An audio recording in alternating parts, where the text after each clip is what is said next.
안디옥 교회 지도자들이 금식하고 기도하고 난 다음 성령의 음성을 들었습니다. 오늘 2절을 읽겠습니다. 주를 섬겨 금식할 때에 성령이 이르시되 내가 불러시키는 일을 위하여 바나바와 사울을 따로 세우라 하시니.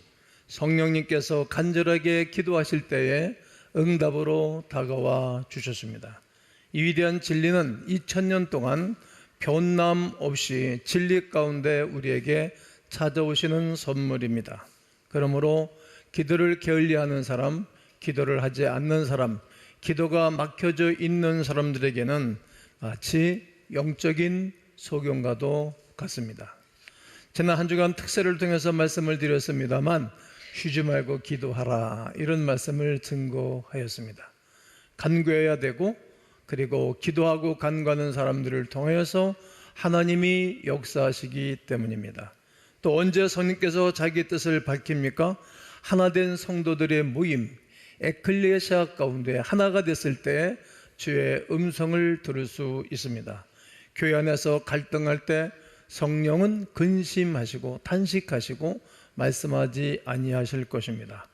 그 마음에 증오와 질투가 가득하며 이해관계가 얽히고 설키고 했을 때에 성령의 말씀을 주신다 할지라도 사람들은 듣지를 못하게 될 것입니다. 분별할 수 없을 것입니다. 갈등하고 분열하면 교회에 하나님의 음성이 들려지지 않습니다. 에클리아사를 이룰 수 없을 것이고 결코 교회와 삶이 잘 될 수 없을 것입니다. 오늘 본문을 통해서 안디옥 교회를 살펴볼 것입니다. 안디옥 교회 성도는 모두 다가 하나 되었습니다. 하나 되어서 뭘 했습니까? 하나님께 기도를 하였습니다. 이런 곳에 이런 시간에 성령께서 당신의 뜻을 밝히 보여주셨습니다. 오늘 본문을 보면 성령께서는 안디옥 교회 두 사람을 선택해서 선교사로 파송하는 그러한 장면입니다. 바로 바나바와 사울 두 사람입니다. 선교사가 무엇입니까? 성령께서 보내신 사람 아닙니까? 사람이 보내는 사람들이 아니라 성령이 보내는 사람들입니다. 오늘 4절을 보면 두 사람이 성령의 보내심을 받아, 두 사람이 성령의 보내심을 받아 실루기에 내려가 거기서 배 타고 구브로에 가서 2000년 전에 바울이 그 실루기에서 배 타고 1차 선교 여행을 갈 때 어떤 마음이었을까? 앞으로 전 세계가 나의 복음을 듣고 사람들에게 전파돼서 지구촌에 다 예수를 믿게 될 것인가? 그런 생각을 했을 거라 생각을 합니다. 마치 우리나라에 아펜젤로 언더우드 선교사가 140년 전에 이 땅에 복음을 들고 왔을 때 복음에 어떻게 역사가 일어날까? 기대감, 또 믿음으로 행했을 것이라 생각합니다. 여러분에게 그 복음이 와 있고 저에게도 복음이 와 있습니다. 지금은 전 세계적으로 K 문화가 전 세계를 강타하고 있습니다. 더불어 K 복음이 전 세계에 강타하고 있는 것입니다. 선교사 2D 파송국은 오래전이나 지금이나 변함없이 1위가 미국이고 2위가 대한민국입니다. 놀라운 일입니다.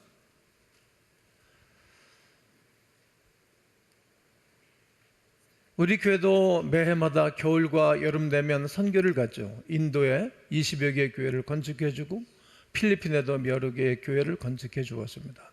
저는 출근하면 뒤돌아보지 않습니다. 당신들끼리라도 자립하라고 말이죠. 그리고 캄보디아에도 변함없이 여러 차례 가고 캄보디아도 훈련을 받으면서 갈 준비를 채비하고 있습니다.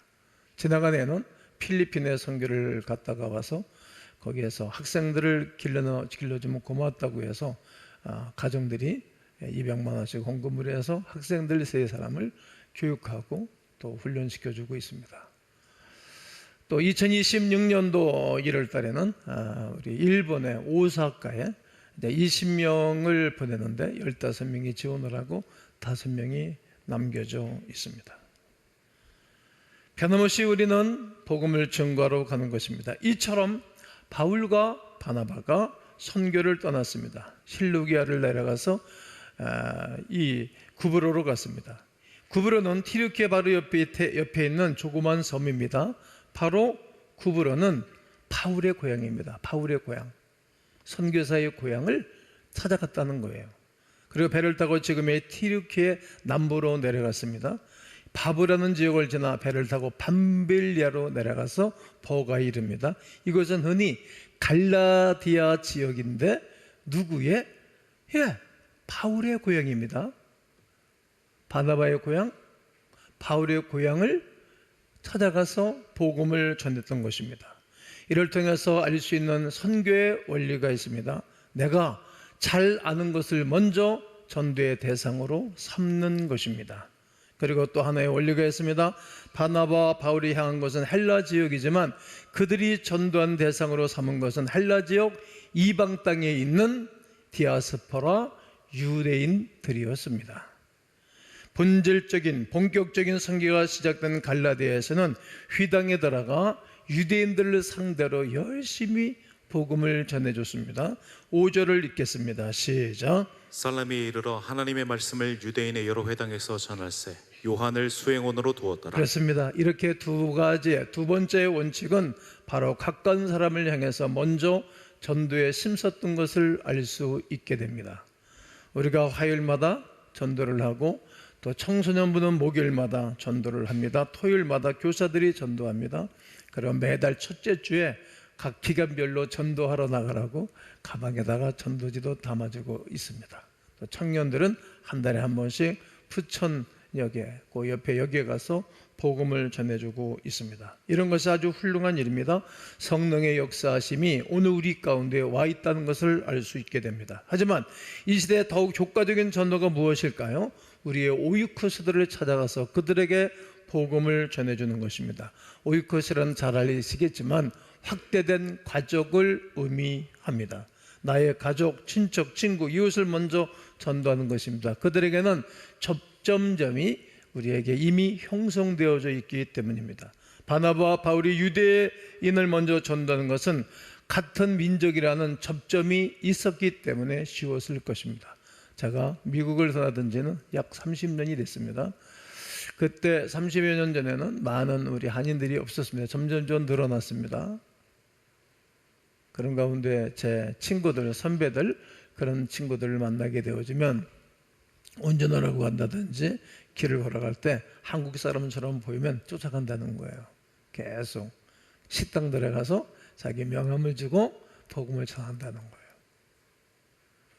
왜? 같은 민족끼리 같은 언어를 같은 문화권에 있으니까 말이죠. 그렇게 해서 한 분 한 분을 모은다는 거예요. 우리는 문만 열고 나가면 다 아는 사람들이고 다 말하는 똑같은 말을 가지고 있잖아요.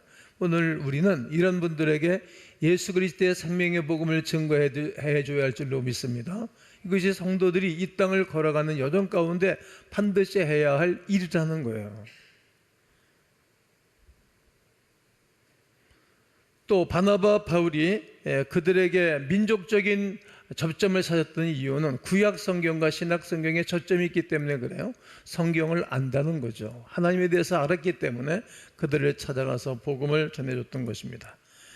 이처럼 우리가 노방전도를 할 때도 과거에 교회를 다녔던 사람들을 만나면 그들이 들을 수 있는 귀가 열려져 있어요.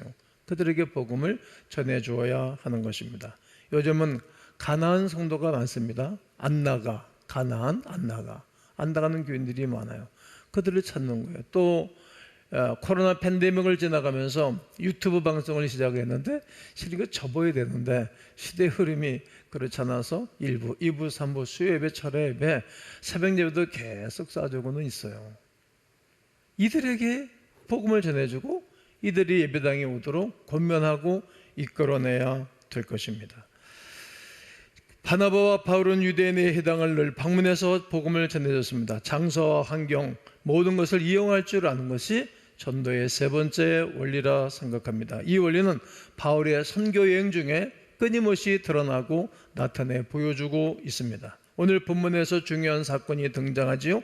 바울과 바나바가 총독 서기오 바울에게 복음을 전해주는 것입니다. 그런데 마술사 엘루마레는 사람이 계속 반대하는 거예요. 바울과 바나바를 대적하는 것입니다. 이는 전도하는 것을 방해하기 시작한 것입니다.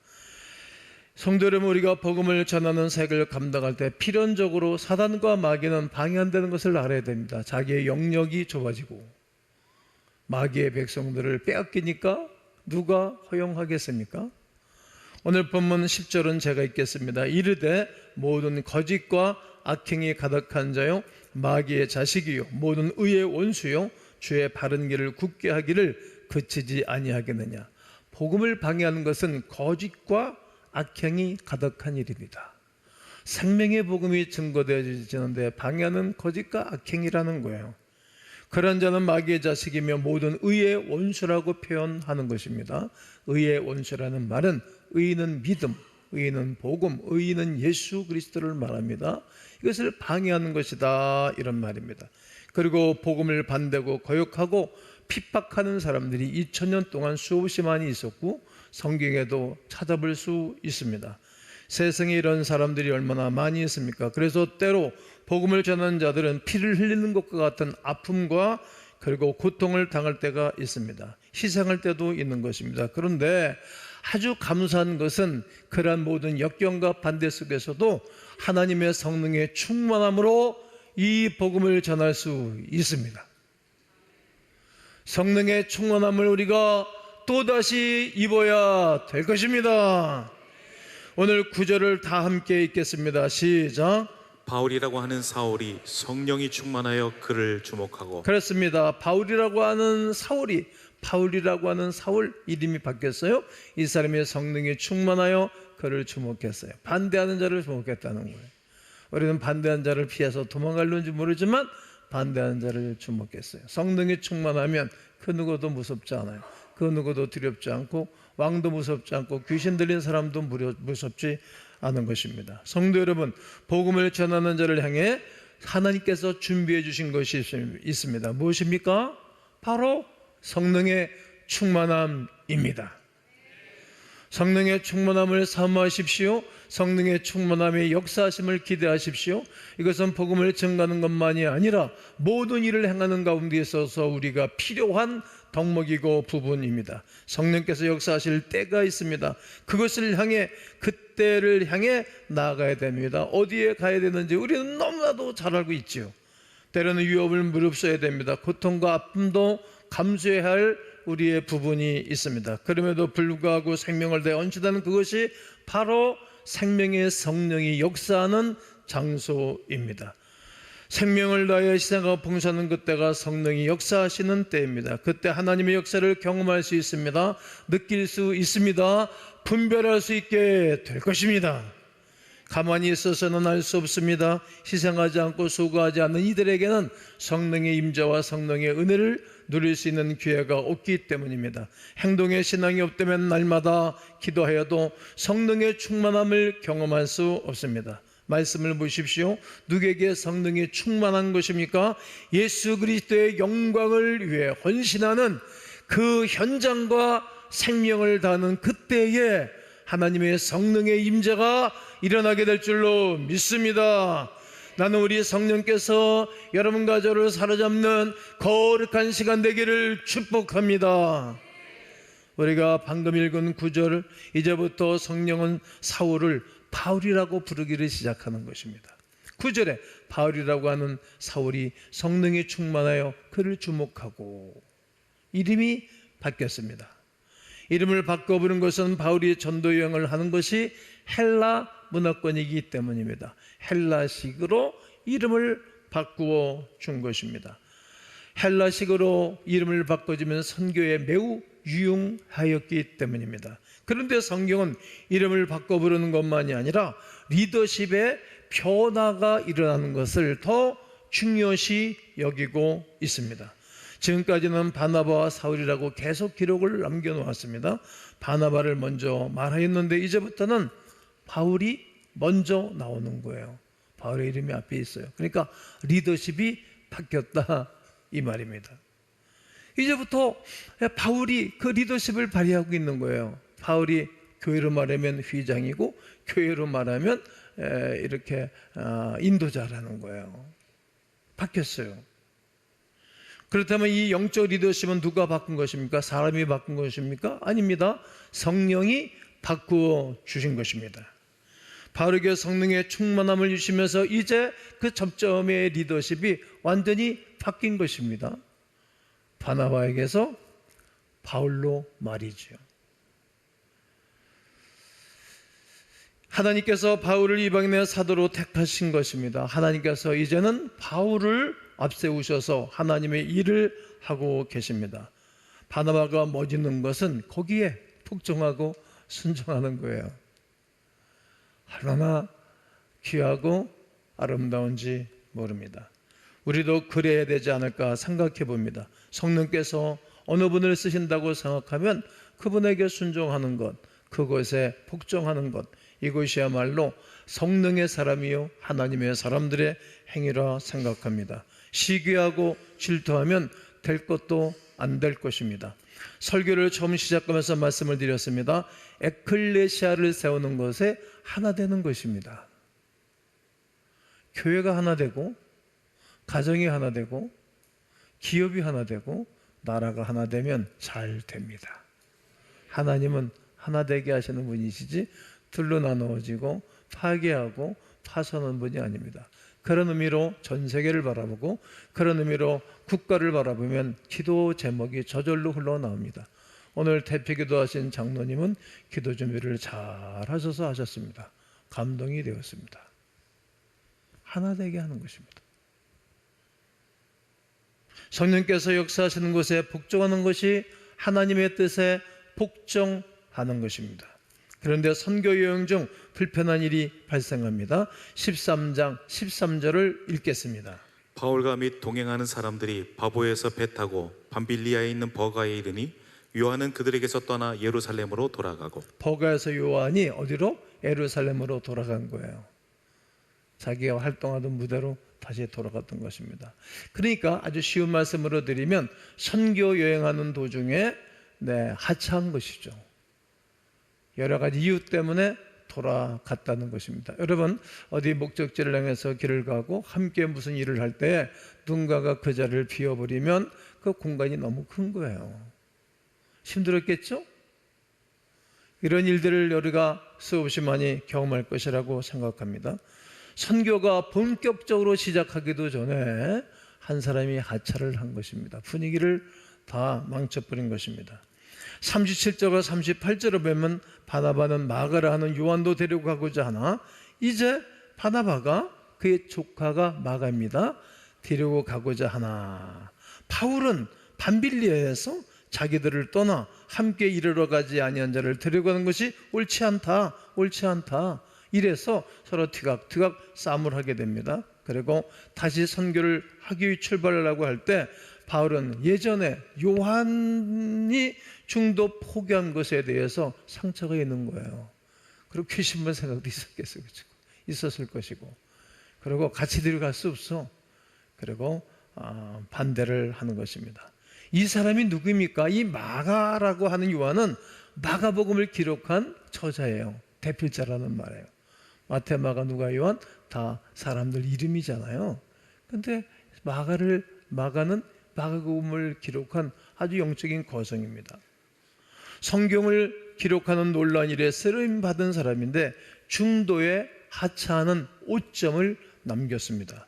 무슨 이유였는지 알 수 없습니다. 하지만 무슨 이유라도 중도에 하차하는 것은 옳지 않습니다.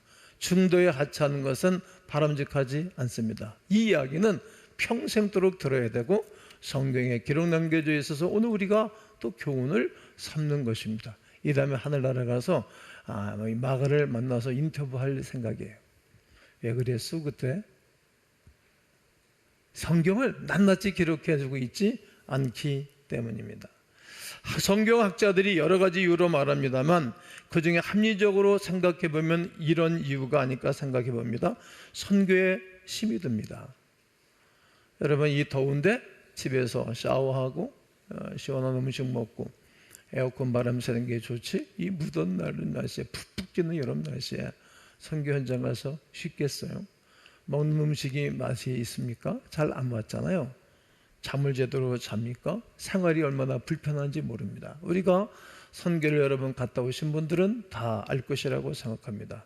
적응하기가 매우 어려웠을 것입니다. 이 마가는 부유한 가정의 사람입니다. 또 이 모든 것이 풍요로웠던 가정의 사람이었기 때문에 그랬을 것이라 생각이 됩니다. 그리고 또 하나는 바나바의 상질이지 않습니까? 바나바의 조카인데 우리 삼촌이 내마다 리더십을 감당했어요. 그리고 그 리더십 속에 자기가 있었고, 그런데 사울이라고 하는 사람이 들어와가지고 바울이 이름을 헬라식으로 바꿔가지고 이 사람이 다 리더십을 발휘하는 거예요. 그러니까 이게 불편하지 않았을까? 여러분 혹 여러분 가족이나 여러분 친한 사람이 리더십을 발휘하다가 리더십 바뀌게 되면 여러분은 어떻습니까? 뭐 그럴 수 있다고 생각을 합니다. 모 교회는 장로를 세울 때 그 집안 식구들이 32명인데 장로 안 세웠다는 거예요. 사거리에 나갔다는 거예요. 그게 두려워서 또 장로 세우는 그런 교회들도 있기도 하고, 이런 아픔들이 뭐 우리의 교회 현장 속에 있지 않습니까? 이게 바람직하지 않은 일들이 우리의 현장 속에 우리의 교회 속에서 일어나듯 이러지 않았을까라고 생각합니다. 여러분, 인간이기 때문에 충분히 기분이 나쁠 수 있고 섭섭한 마음이 들지도 모릅니다. 정말 그래서 그렇게 돌아갔다면 그 당시에 마가는 영적으로 어린 나이에 분명한 것을 알게 됩니다. 어떤 이유 때문인지 성경은 밝히 드러나고 있지 않지만 하나님의 사역을 감당할 때에 어려움이 있다고 중도에서 하차하는 것만큼 큰 손실은 없다는 것을 알게 됩니다. 바나바와 바울의 선교 여행 중 그 첫 페이지부터 이러한 시련이 그들을 가로막은 사건은 우연으로 여겨서는 아니 될 것입니다. 시작하자마자 위기에 부딪힐 수 있습니다. 왜 그럴까요? 기도로 후원하고 물질로 후원할 때가 훨씬 쉬웠거든요. 왜냐하면 부딪혀야 되고 만나야 되고 이야기 나눠야 되고, 난 이렇게 하고 싶은데 이렇게 하자는 거예요. 내 생각은 이런데 저 사람은 이래고, 이게 때문에 마음을 상할 수 있어요. 제가 처음으로 교회 가서 첫 번째 부딪혔던 일이 어떤 것이었는가 하면 나라에서 중보기도 하고 늘 나에게 복음을 전해줬던 55년생 선배가 나를 부딪혔어요. 그 힘들었어요. 그게 제일 첫 번째 건이었어요. 가까이 있는 사람, 의사가 안 맞는 거예요. 그래도 저는 변함없이 살아남았던 이유는 늘 내 자리를 지켰어요. 내 자리를. 변함없이. 그러니까 변함없이 몇십 년을 내 자리를 지켰더니 이 자리에 와 있는 거예요. 여러분, 힘이 들고 안 맞을 수 있어요. 그러나 그 자리를 지키면서 하나님의 일을 감당하는 것입니다. 이것이 성도들이 이 땅 영원한 하나님 나라를 향해서 걸어가는 여정 속에 있는 일들이라는 말입니다. 기도로 후원하고 물질로 후원할 때가 훨씬 편하거든요. 몸이 움직이기 시작하면 여러 가지 일이 생긴다는 것을 말씀을 드리고 싶습니다. 그래서 아우리지를 신청할 때도 주저하는 것 아닐까요? 이 선교비를 어떻게 다 충당하지? 그리고 일주일에 한 번씩 늘 토요일 날 모여서 훈련도 받고 또 여러 가지 준비를 해야 되는데 시간을 어떻게 내지? 그 시간에 내가 식구들과 함께 시간을 보내야 되는데, 이런 것들 감수하고 희생할 것들이 우리에게 먼저 생각이 앞지르는 거예요. 그래서 안 하고 거부하기도 합니다. 우리가 신청을 거부하는 이유는 이런 이유에서일 것이라고 생각을 합니다. 장년부, 청년부, 청소년부 모든 문을 열어놔도 참여하는 숫자가 그렇게 많지 않습니다. 금년도에도 7월 마지막 주에 우리가 아우지를 가는데 남은 분들, 안 가는 분들은 등록하라고 이렇게 계속 권면을 하고 있어요. 1층 본당에 나가다 보면 본당 좌우편에 특별 전도팀들을 모집하고 있어요. 안 가시는 분들은 교회 주변에 하라고, 바깥에, 안에, 지방의 교회 안에 우리 이웃에게 이 복음을 증거해 줘야 하기 때문입니다. 자기 시간을 들이고 몸을 들여 사역에 참여하면 그만큼 조금 어려운 일이 우리에게 있다는 겁니다.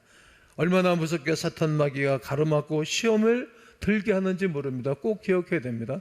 제가 큰 사역을 하고 큰 일을 할 때마다 사단이 내 앞길을 막았어요. 그리고 방해를 했어요. 그러나 저는 그런 것에 관여하지 않고 저의 길을 걸어가고 하나님의 일을 감당했더니 하나님이 그때마다 원수 마귀는 물러가고 사단의 세력은 떠나가고 하나님의 성령의 놀라운 역사하심으로 구원과 생명과 축복의 역사가 일어나게 된 것입니다. 이럴 때 성도들에게 주시는 하나님의 말씀이 있고 사용하시는 은혜가 있는 것입니다. 선한 싸움을 싸우고 달려갈 길을 마친다면 하나님께서 무엇을 우리에게 준비해 놓으셨을까요? 디모데후서 4장 7절과 8절을 다 함께 읽겠습니다. 시작.